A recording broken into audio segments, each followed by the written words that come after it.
Úrsula, ya casi ciega, fue la única que tuvo serenidad para identificar la naturaleza de aquel viento irreparable, y dejó las sábanas a merced de la luz, viendo a Remedios, la bella, que le decía adiós con la mano, entre el deslumbrante aleteo de las sábanas que subían con ella, que abandonaban con ella el aire de los escarabajos y las dalias, y pasaban con ella a través del aire donde terminaban las 4 de la tarde, y se perdieron con ella para siempre, en los altos aires, donde no podían alcanzarla ni los más altos pájaros de la memoria. Culturizando presenta Pónganse a leer con Pedro Julio. Hola gente, esto es Pónganse a leer con Pedro Julio, un espacio de divulgación de la lectura en el que nos encontramos para hacer apología de ese vicio maravilloso que nos une y nos consume a todos los que andamos por aquí, la lectura. Y lo que les acabo de narrar es uno de los episodios más fantásticos de la historia de la literatura latinoamericana. El relato de cómo Remedios la Bella sube al cielo entre sábanas es una de las piezas fundamentales del género literario del que vamos a hablar hoy en Pónganse a leer con Pedro Julio. Hoy en Pónganse a leer con Pedro Julio vamos a hablar del realismo mágico. Desde ahorita voy a aclarar que mi idea es presentar un acercamiento al género y picarles la curiosidad, y que bueno, que después de ustedes escuchar este episodio, ustedes se van a ir a leer las obras del género. Para nada yo quiero aquí exponer una tesis literaria, porque yo, y siempre lo digo, no soy más que un lector entusiasta, yo no soy un especialista. Dicho esto, arrancamos. El término realismo mágico nació gracias a un venezolano. Sí, señoras y señores, un venezolano. El término se lo debemos a Arturo Uslar Pietri, que en un ensayo titulado Letras y Hombres de Venezuela, de 1948, dijo, y lo voy a citar textual: lo que vino a predominar en el cuento y a marcar su huella de una manera perdurable fue la consideración del hombre como misterio en medio de datos realistas, una adivinación poética o una negación poética de la realidad, lo que a falta de otra palabra podrá llamarse un realismo mágico. Esto fue lo que dijo Uslar Pietri. Por su parte, el crítico alemán, el crítico de arte alemán, Franz Roh, ya había usado un término muy parecido para describir una pintura, pero él dijo que era realidad alterada. Uslar Pietri tuvo como un episodio, como que había leído esto. Luego, como él diría, para justificarse su memoria inconsciente, se le recuperó la idea, él lo nombra realismo mágico y luego él tuvo que aclarar, dijo, mira, yo no me copié a este señor, yo había leído esto, pero aquí el término realismo mágico salió de mí. Y ese término fue el que perduró en el tiempo. El realismo mágico como género se desarrolló, digamos, en la década o entre las décadas de los 60 y los 70 del siglo pasado. Y surgió como el resultado de las diferencias o con las diferencias entre las dos visiones del mundo que hacían vida en esa época.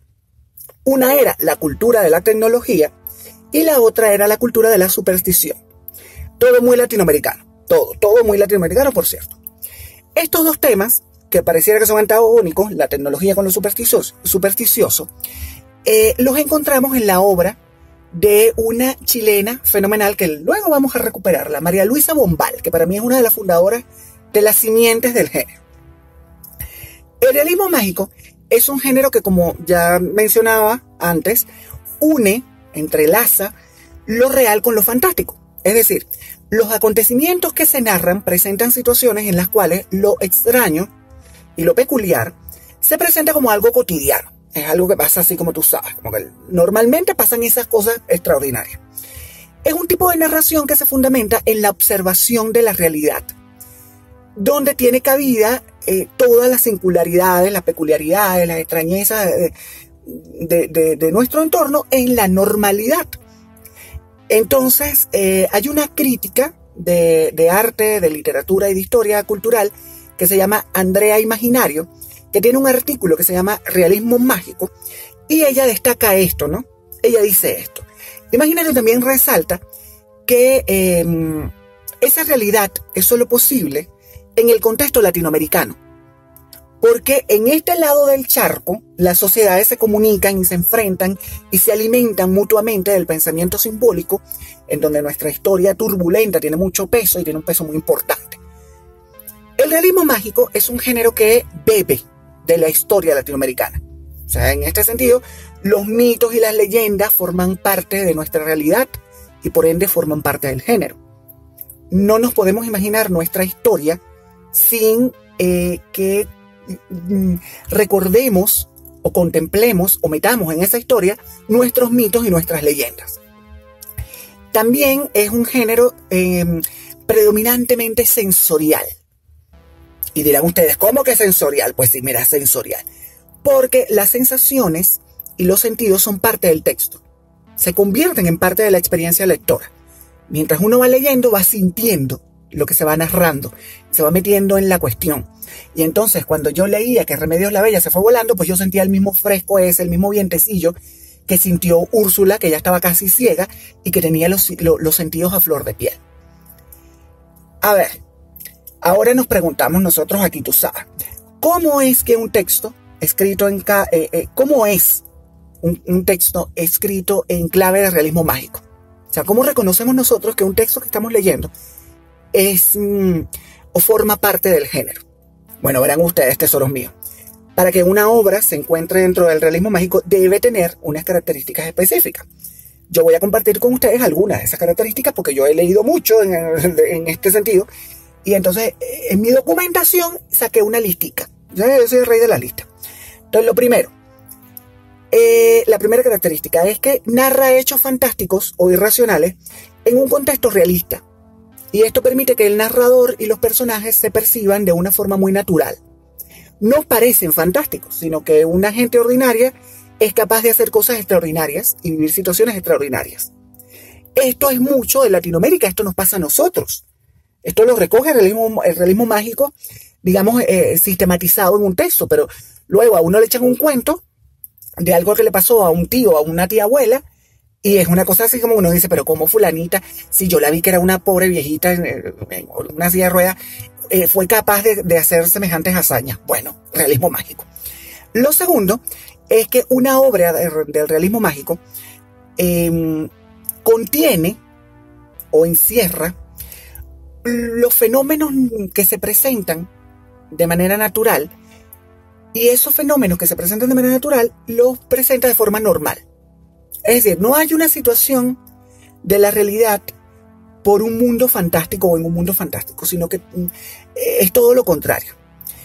Parece que pasó en un pueblo de uno. O sea, insisto en lo que estaba comentando yo de la tía abuela de antaño.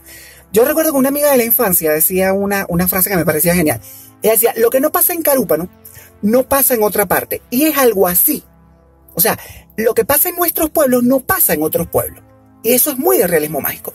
Esas historias fantásticas, esas historias que contienen unos hechos extraordinarios en sí, en su sustancia, pero que son algo cotidiano para nosotros. Eso está en las obras de realismo mágico. También en las obras de realismo mágico se nota una marcada influencia del psicoanálisis y del movimiento surrealista, en los que se privilegia el mundo de los sueños y el inconsciente.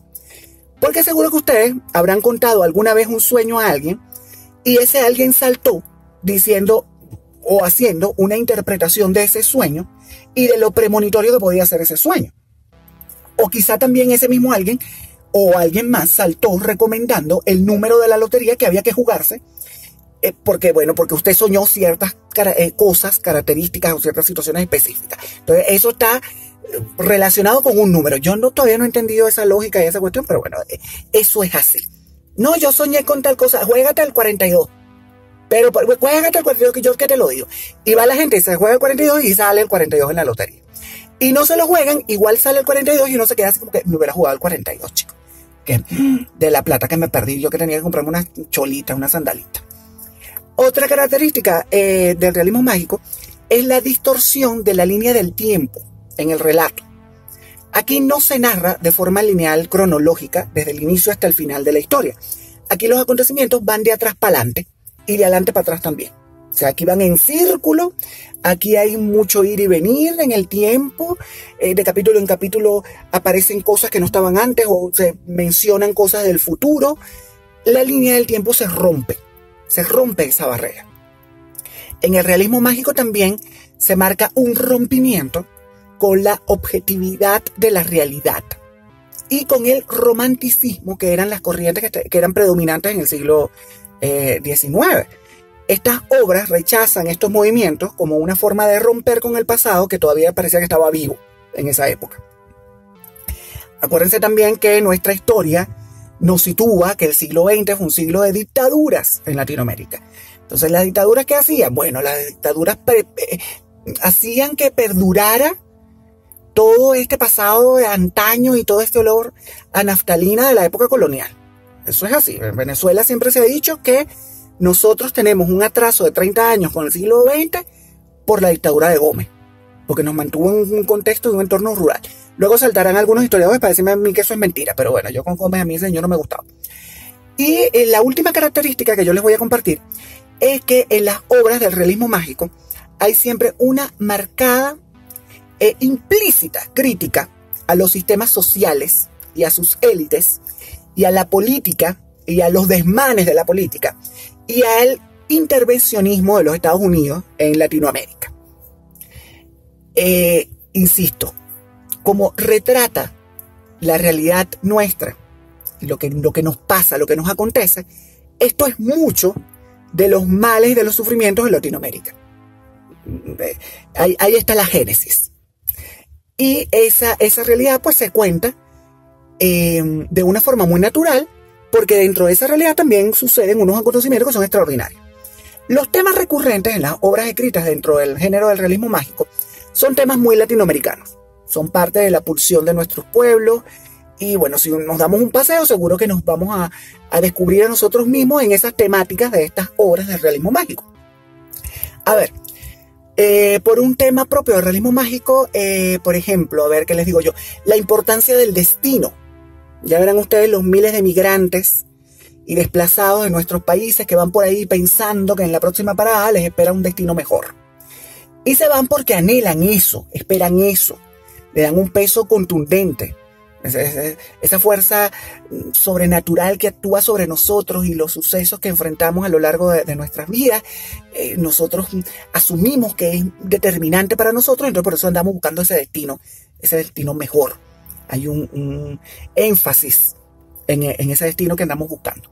O que bueno, esperamos que se cumpla, porque el destino quizás ya está escrito. Entonces como ya está escrito el destino, pues vamos a buscar ese cumplimiento, esa perfección de ese destino. Otro tema recurrente es todo lo que tiene que ver con las enfermedades y luego con unas curaciones inauditas que sobrevienen a esas enfermedades. Y eso es algo muy de los latinoamericanos. A nosotros nos encanta eso. Como nos gusta a nosotros esas historias de curaciones asombrosas por los efectos del doctor José Gregorio Hernández, o de la Virgen de Guadalupe, o de Menganito y Fulanito. Entonces, ellos obraron sobre no sé quién que tenía una enfermedad rarísima, que parecía incurable. Los médicos alopáticos de toda la vida dijeron que no había cura para Fulanito, pero él se sanó.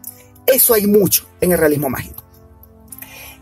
A ver, otro tema son los desastres de la naturaleza. Los desastres naturales, que son también un tema reiterado aquí en el realismo mágico, porque igual que las historias de dictadores, igual que todas estas historias de curaciones inauditas y asombrosas, el tema de los destinos, pues esto es muy, muy de Latinoamérica.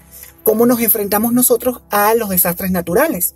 No es lo mismo un temblor en Carúpano, por ejemplo, que un terremoto en Tokio. No funciona de la misma manera. La forma como nosotros nos relacionamos con eso es distinto. Y bueno, ya lo mencionaba yo, las historias de dictadores. Las historias de dictadores también es un tema recurrente en el realismo mágico. Y sobre todo el repaso de las vidas que hacen esos dictadores, que generalmente ya ese repaso lo hacen en el ocaso de su existencia, porque son unos sátrapas que llegan a viejos, los que llegan a viejos ya solos, imagínate tú, y ancianitos ellos, entonces empiezan a recordar todas sus tropelías. ¿Cuántos de nuestros dictadores no se murieron viejos en el poder? Piensen ustedes. Aquí en Venezuela hay varios. En el siglo XX y en el siglo XXI, mira, me pongo a contarlos aquí.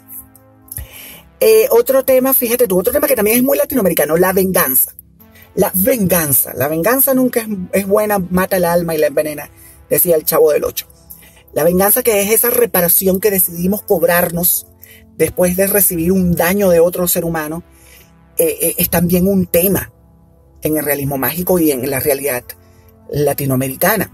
Otro tema es la paternidad irresponsable. La paternidad irresponsable, imagínate tú. Ese es un tema del realismo mágico, ese es un tema del continente, ese es un tema de nuestras sociedades.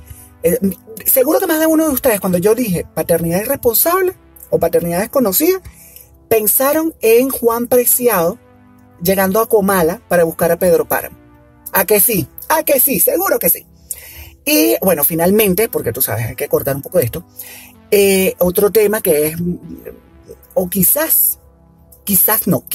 sin la S, quizá sea el más característico en el realismo mágico, es que los personajes tienen dones o poderes sobrenaturales y estrafalarios.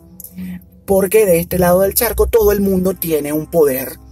Todos tenemos una tía abuela, insisto, que es antigua, o un primo que siente cosas, o un antepasado que tuvo una experiencia sobrenatural, o que tenía experiencias sobrenaturales recurrentes todo el tiempo, o tenemos a un conocido, una gente del pueblo de uno, que se sacó un entierro, porque vio a fulanito que le estaba señalando una mata de naranja. Entonces ahí debajo está el entierro. Y fueron y cavaron ahí y efectivamente habían unas morocotas. Entonces, esto es muy propio del realismo mágico y es muy propio de la realidad nuestra. El realismo mágico yo siento que es un género que no podía haberse desarrollado en otra parte. O sea, tenía que haberse desarrollado aquí. Y nuestros autores cultivaron este género porque lo sentían suyo, porque contaron nuestra historia. Esos autores, hay unos autores muy destacados en el género del realismo mágico, y en este momento lo que vamos a hacer es como un repaso. Vamos a recordar juntos algunos autores y algunas obras emblemáticas de esos autores, o bueno, una obra emblemática por cada autor, porque si no nos coge el terreno, del realismo mágico, que hasta el día de hoy nosotros seguimos leyendo con muchísima pasión. Al primero que vamos a recordar es el guatemalteco ganador del Premio Nobel de Literatura, Miguel Ángel Asturias. Este caballero fue escritor, fue también diplomático y fue periodista. Asturias se destacó por sus obras de corte indigenista y el realce de nuestras culturas originarias. Si pensamos en una obra de Miguel Ángel Asturias dentro del realismo mágico, el nombre que salta a la mente, seguro, es Hombres de Maíz, en la que él hace referencia a un mito del Popol Vuh, evidentemente, y está considerado como una de las 100 mejores novelas en español del siglo XX, según el diario español El Mundo. Que por cierto, esa lista es muy interesante, y aquí van a encontrar, y aquí nos vamos a conseguir con varias obras que están dentro de esa lista. Pero ¿qué es lo que pasa en esta novela? Bueno, resulta que en una comunidad indígena aislada, apartada del mundo, se sienten ellos amenazados por unas personas que aparecen para explotar la tierra. Entonces el líder de la comunidad, que se llama Gaspar Hilón, alborota a la gente de Maíz, para que se resistan a las embestidas de los nuevos colonos. Pero los recién llegados matan a este señor, porque ellos pensaron que, bueno, matando al tipo iban a acabar con la rebelión. Y lo que hicieron fue que lo convirtieron en un mártir, que es lo que pasa siempre que suceden estas cosas. ¿Le suena esto de algo? ¿Le suena esto de algo? Total, que a mitad de novela hay un giro inesperado, pero yo ese giro no se los voy a contar. Yo no le voy a decir, porque los voy a hacer spoiler. Y si ustedes no se han enfrentado a esta novela y no la han leído todavía, por favor, yo no quiero hacerle spoiler, pues yo no les voy a arruinar el final. Es una experiencia leer esto. Hay que leerlo de verdad. Ojo, para leer esta novela también hay que estar muy atentos, porque Asturias utilizaba un español hablado en el medio rural de Guatemala, y entonces uno tiene que estar como muy avispado, muy despierto, para no perderse. Y además él también usa como muchas florituras y adorna mucho la narración, entonces bueno, para no perderse hay que estar atento. Otro autor clave en el realismo mágico es el cubano Alejo Carpentier, que fue un escritor, también fue periodista y fue musicólogo. Me encanta, fue musicólogo, Alejo Carpentier. A mí este caballero me subyuga, me parece que es genial, que era genial. Y me parece también que todo lo que escribió es oro molido. Carpentier fue el responsable de introducir la idea de lo real maravilloso y del neobarroco en Latinoamérica. Y la obra que vamos a recordar de este hombre es la novela El reino de este mundo. El tema principal de esta obra es la revolución haitiana y toda la crueldad que vivió esa pobre gente en ese pobre país desde su fundación. Carpentier quedó subyugado por la cultura afrocaribeña después que asistió a una ceremonia de vudú. Horrible aquello, yo no sé. Yo quiero conocer Haití, pero ese es un tema para después. Ajá. La historia del reino de este mundo se centra en Tinoel, que es un esclavo analfabeto que vive un sinfín de peripecias junto a su dueño, Monsieur Lenormand. A ver, Dios mío, mi pronunciación.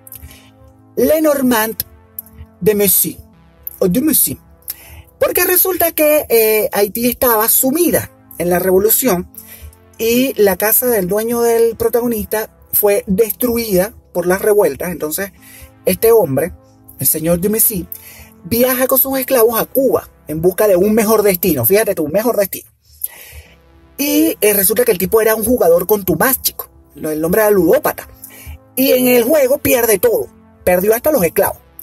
A partir de ese momento, la vida de Tinoel cambia para siempre, radicalmente. Tiene un nuevo dueño, regresan a Haití, se ve envuelto en la vorágine que sucedió al derrocamiento del rey negro Christophe. Y este rey negro Christophe parece que era peor que los franceses. Una historia terrible esta, pero esto es historia real. Esto está basado en hechos reales. En esta obra se narran sucesos extraordinarios que van aconteciendo de una forma tan natural que a uno se le olvida que todo esto pasa en un lapso de tiempo que no alcanza para vivir una sola vida humana. O sea, es poco probable, si uno se pone quisquilloso y tiquismiqui, que Tinoel haya pasado por todo esto. Pero estos acontecimientos están narrados de una forma que uno se lo cree. O sea, uno se le olvida la lógica. La lógica humana desaparece totalmente. A mí esta novela me voló la cabeza cuando yo la leí, hace un montón de años. Y ahora que se la estoy comentando a ustedes, me entraron unas ganas tremendas por releerla. Y bueno, la voy a leer de nuevo y luego les cuento. A ver si hacemos un episodio del reino de este mundo. Pónganse a leer con Pedro Julio. Es escalofriante. Escalofriante. Todo lo que le pasa y todo lo que sucede aquí es escalofriante. A ver, es escalofriante. Todo aquello de lo que es capaz el ser humano de hacer para sobrevivir. Esas cosas generan eso. Seguimos. Ahora vamos con una autora que ha producido obras en este género y que es una mexicana fantástica que se llama Elena Garro. Elena Garro fue escritora, fue dramaturga, fue guionista y también fue periodista. Elena Garro no sentía que su obra entrara en el realismo mágico. Esa etiqueta a ella no le gustaba, no le sentaba bien, ella renegaba del género. Sin embargo, los críticos concuerdan en que su producción tiene todas las características del género y trabaja también unos temas que son muy propios de la obra de Elena Garro. Yo hoy quiero recordar con ustedes y hacer así como no una reseña, pero sí picarles la curiosidad con una de sus obras que se llama La Semana de los Colores. La Semana de los Colores es una antología de cuentos que reúne unas joyas, unas auténticas joyas. Y las historias que se cuentan en La Semana de los Colores suceden en diversos lugares del entorno mexicano. Esos escenarios van desde los medios rurales hasta los urbanos y suceden al mismo tiempo. Entonces, uno va del campo a la ciudad rapidito, sin darse cuenta mucho de dónde está la línea que separa estos escenarios. Los temas de estos cuentos también son muy latinoamericanos. Aquí hay injusticia social, aquí hay pobreza, aquí hay corrupción. Todo esto que se presenta en unas situaciones, en unos paisajes que son muy mágicos, llenos de colores, y que también son muy propios del mundo indígena, porque Elena Garro fue una autora que destacó mucho, intentó dignificar y trabajó para dignificar a las comunidades indígenas en México.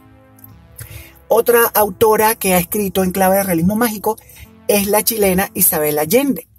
Isabel Allende, que ha sido, aparte de escritora, periodista y guionista también. y a la que le dedicamos un episodio en la segunda temporada de Pónganse a leer con Pedro Julio, a Chabela. De manera que, bueno, cuando terminemos este episodio, ustedes si estaban así muy curiosos y no lo recuerdan, o si no lo han escuchado todavía, van a ir a buscar ese episodio de la segunda temporada para que me escuchen y nos escuchemos todos recordando y hablando de Isabel Allende y de su obra y de sus características y de su estilo. Allende ha escrito mucho, muchísimo. Hay unas obras que son muy buenas, hay otras que me dejaron así como esperando un poquito más, pero las novelas en donde ella juega más con el realismo mágico son por lejos sus obras más cautivadoras. De forma que aquí vamos a recordarla con la obra que la encumbró y que es un ejemplo del realismo mágico, La Casa de los Espíritus. En la obra, en esta obra, en la novela La Casa de los Espíritus, se incorporan elementos inverosímiles y extraños junto con otros que son de lo más ordinarios. Y todo esto sucede y tiene lugar para relatar la historia de una familia, de la familia Trueba, a lo largo de 4 generaciones, de manera que nosotros acompañamos al patriarca Esteban Trueba desde el inicio del siglo XX hasta los años 70, y bueno, somos testigos de sus tropelías, de sus aventuras, de sus decepciones, de todo el trabajo que pasa el hombre, de cómo se encumbra, de cómo termina sus días. Es la historia de esta familia contada a través de la historia de nuestros pueblos, pero es también la historia de nuestros pueblos. La historia de la familia Trueba es la historia de nosotros, la historia de Latinoamérica. En la novela también nosotros somos partícipes de los acontecimientos históricos que sacudieron Chile, como los movimientos sociales y los movimientos políticos del periodo postcolonial de Chile, también de la caída de Salvador Allende a manos del dictador Augusto Pinochet. Y bueno, ya hacemos como un paseo por esa historia que cuando la vamos leyendo nos parece muy conocida, nos parece muy cercana, porque en Latinoamérica todos pasamos por ahí. Probablemente aquí nos estemos escuchando gente de muchas partes de Latinoamérica, del mundo quizá, pero de Latinoamérica específicamente.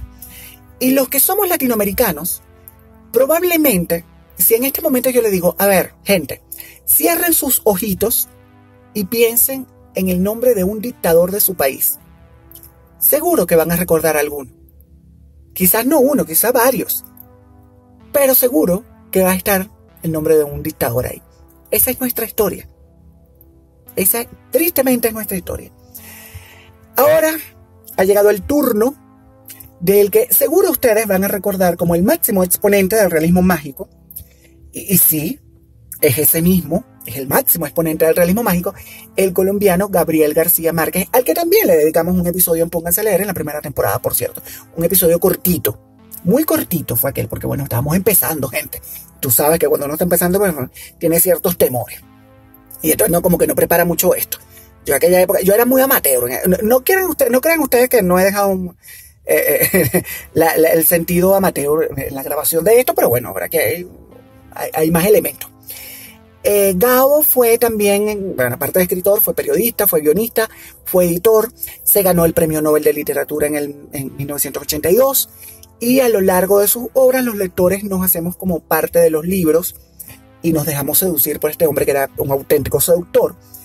Y aunque no queramos, aunque pongamos resistencia, caemos en la magia de leer las historias de Gabriel García Márquez, y entonces nos encerramos en esa página y no salimos de ahí hasta que no terminamos el libro. La máxima novela del realismo mágico es 100 años de soledad, que ha sido considerada también como el culmen del género y la segunda mejor novela en castellano, solo por debajo del Quijote. Ojo, yo la verdad me quedo con la historia de los Buendía. A mí el Quijote me gusta, pero me subyuga más la historia de los Buendía.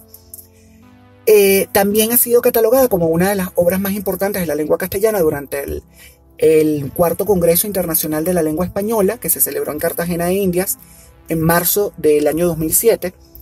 Ha sido incluida en la lista de las 100 mejores novelas en español del siglo XX del diario español El Mundo. Ya le dije yo que este diario, esta lista iba a estar por aquí. También se incluyó en la lista de los 100 libros del siglo XX del diario francés Le Monde. Y También está entre los 100 mejores libros de todos los tiempos de el Club de Libros de Noruega. Ahora, ¿qué es lo que pasa en 100 años de soledad? Bueno, aquí pasa de todo. Aquí Gabo nos echa un cuento de una familia que nace a raíz de un matrimonio, el matrimonio de José Arcadio Buendía y de Úrsula Iguarán. Y esta gente en el pueblo de Macondo hace su vida, hace una vida. Y el pueblo, Macondo, se convierte también en un personaje fundamental de la historia. A medida que la familia va creciendo y se va desarrollando, lo hace también el pueblo. Insisto, este es un espejo de Latinoamérica. O sea, Macondo es el continente. Y en donde se viven, las desgracias, las desventuras, pero también hay mucha alegría, también hay atisbos de progreso. Esto es Latinoamérica. Uno de los episodios más conmovedores del libro fue el que yo compartí con ustedes al inicio de este episodio, el ascenso a los cielos de Remedios la Bella. Esta historia tiene su génesis en una historia que le contó la abuela de Gabriel García Márquez, que la señora contaba, ¿no? Resulta que una familiar de ellos, una muchacha, se había fugado del pueblo con un tipo. Y entonces la abuela tranquilina, para zanjar el episodio vergonzoso, dijo que ella había ido volando mientras tendía la ropa. Y lo contaba con mucha naturalidad. Y entonces la gente se empezó a creer aquella historia, pues nadie puso en duda la palabra de la señora. Si la señora dijo que salió volando mientras tendía la ropa, pues fue así como ella se fue. Y de ahí Gabo se inspiró para este pasaje del ascenso a los cielos de Remedios la Bella. Seguimos ahora con otro grande de la literatura latinoamericana y del realismo mágico. El mexicano Juan Rulfo, que fue escritor, fue guionista y fue fotógrafo. Imagínate tú, fue fotógrafo como Yolanda Pantin, que es poeta y fotógrafa. Rulfo escribió poco, aunque todo lo que escribió para mí es oro molido, de una genialidad pues superlativa.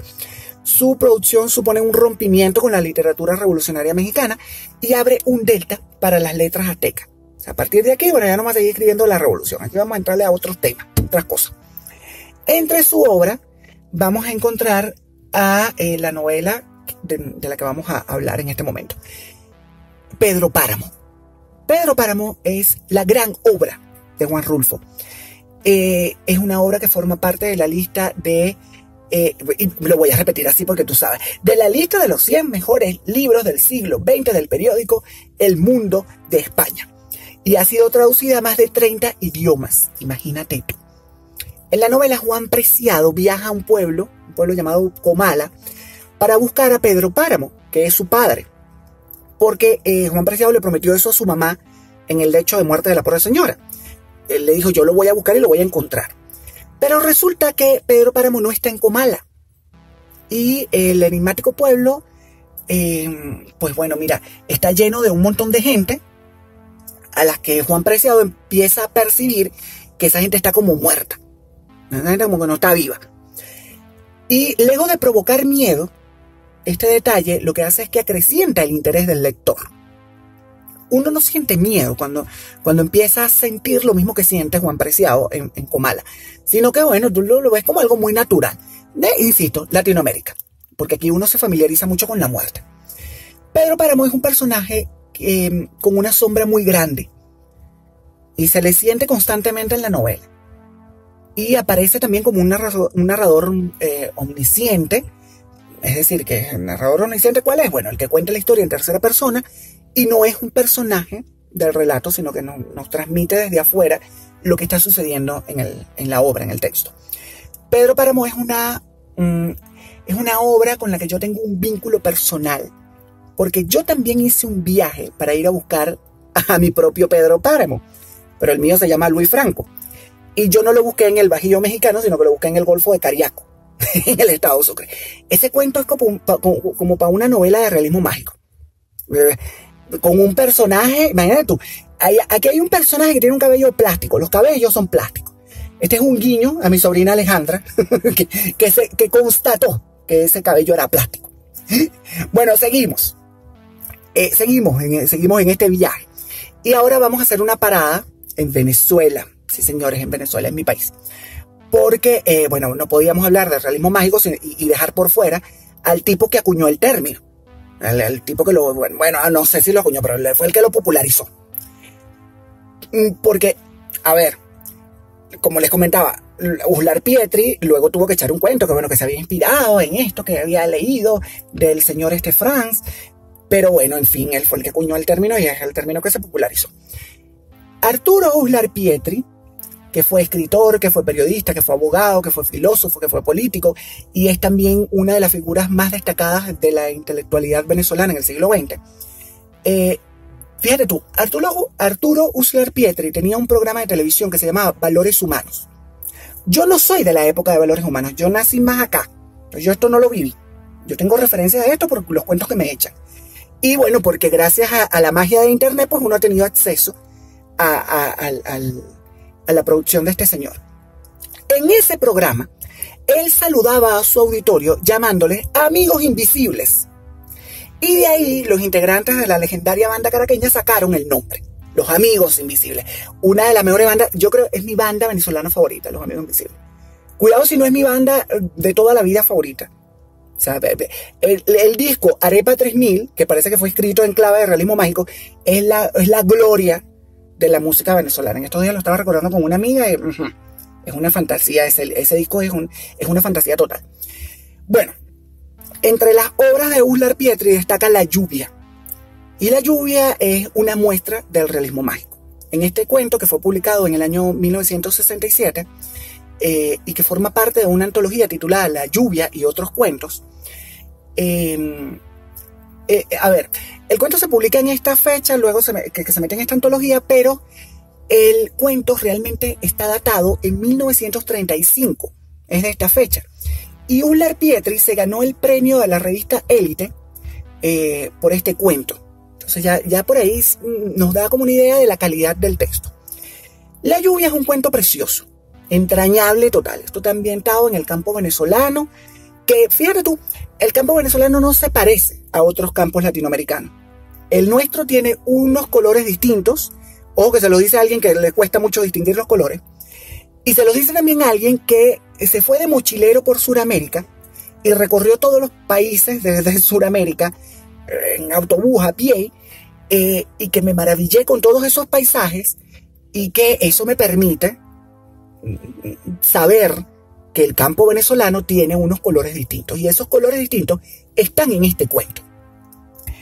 ¿Qué pasa aquí? Bueno, en la década de los 30 del siglo XX hubo una sequía horrorosa que asoló el campo venezolano, de manera que Uslar Pietri echó mano de aquel acontecimiento como punto de partida y él fue describiendo el paisaje que estaba a su alrededor en ese momento. Él se situó en ese entorno, en ese momento de sequía, y empieza a evocar todo lo que se supone que estaba viendo mientras estaba escribiendo.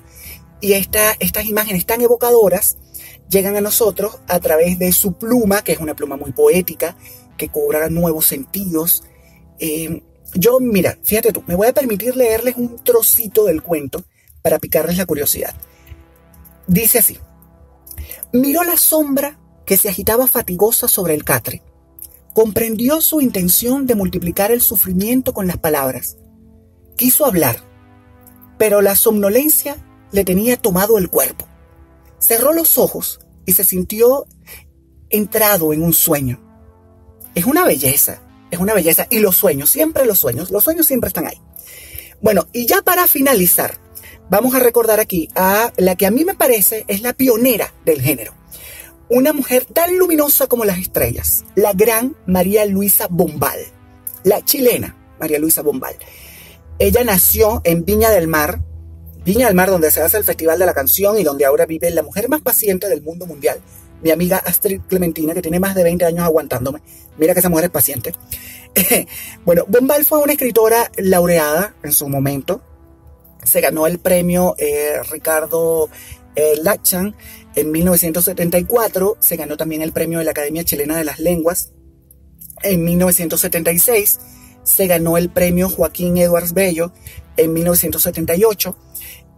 Una tipa a la que se le reconoció la calidad de su producción literaria. En la obra de María Luisa Bombal encontramos generalmente personajes femeninos que nos invitan a sumergirnos en sus mundos internos, y esto lo encontramos de forma magistral en su obra La Amortajada, en la que rompe con las corrientes de la época, y ella misma diría luego que no se sentía vinculada con ningún movimiento literario, de manera que ella escribe libremente. La Amortajada es la obra que vamos a recordar juntos en este momento, y con la que se ganó el Premio Municipal de Novela en 1942. En esta novela nos hace cómplices de Ana María, que es la protagonista, que se encuentra en su féretro, tú sabes, ya en la urna, en el ataúd, y en ese encontrarse en el féretro, Ana María empieza a sentir un montón de cosas que solo la muerte puede provocar. Solo en la muerte se puede sentir eso.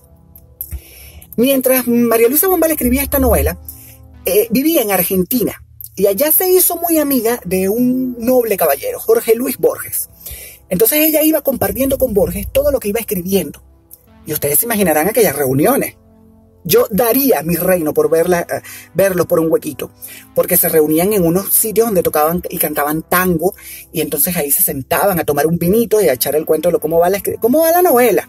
Entonces ella le empezaba a contar, bueno, mira, fíjate, tú me estoy imaginando a Ana María en ciertas y ciertas circunstancias. Entonces, esa retroalimentación que se dio en ese momento específico de la historia entre Bombal y Borges debió haber sido una cosa gloriosa, gloriosa total. A María Luisa Bombal también la crítica y los especialistas la han considerado como una de las precursoras de la novela contemporánea chilena. Yo diría que latinoamericana. Pero esta mujer sentó las bases de una forma de escribir. Y gracias a sus descripciones del mundo de los sueños y del el lenguaje que usó en sus obras, es también considerada una precursora del realismo mágico. Yo cada vez que tengo oportunidad menciono esto y la recomiendo. María Luisa Bombal tuvo una vida que yo diría que es como epopéyica. A la mujer le pasó de todo. Y ella hizo de todo también. Una maravilla. Porque ella no fue un ente pasivo en la vida, no, ella fue un ente activo, ella hizo de todo. El rollo entre María Luisa Bombal, por cierto, con el pionero de la aviación chilena Eulogio Sánchez, parece que lo sacaron de la comedia humana de Balzac. Es una maravilla. O sea, a ver, este señor intentó matar a este caballero de un tiro. Tuvo hasta presa por aquello. Porque ellos eran amantes. Entonces imagínate que te puede llevar a pegarle un tiro a tu amante. Una maravilla. Esta historia es así como que yo espero estar picándoles la curiosidad y que ustedes estén anotando todos estos nombres. Igual, si no los anotaron, pueden echar para atrás y escuchar aquí de toda esta gente que nombramos. Gente, a mí me parece que ya nos agarró el sereno. Yo tengo rato hablando aquí. De manera que vamos a despedirnos. Yo voy a renovar la esperanza que renuevo todo el tiempo con ustedes. Esa esperanza de haberles picado la curiosidad y que después de escuchar este episodio ustedes se van a ir a buscar las obras y los autores que cultivaron el realismo mágico como género y que lo hicieron el género que es hoy en día, y se van a dar un banquete sustancioso leyendo estas maravillas y estos libros fantásticos que están llenos de calidad literaria. Nos vamos, gente, nos vamos. Por favor, espero que me cuenten a través de mis redes, @PedroCedenoA en Twitter y en Instagram. Espero también que comenten a través de Culturizando, que es la gente maravillosa que hace posible que Pónganse a Leer llegue a ustedes. Si no fuera por Culturizando, yo estaría, no sé, apabullando a mis amigos hablándoles de estos temas. Ajá.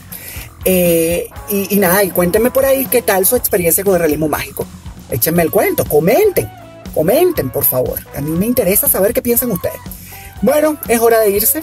Ha llegado el momento de despedirse. Y yo me despido, bueno, tú sabes, recordando la consigna que a más de uno parece que no le gusta mucho, pero a mí me encanta. Ya la saben ustedes. Pónganse a leer. Culturizando presentó Pónganse a Leer con Pedro Julio. Una producción de culturizando.com.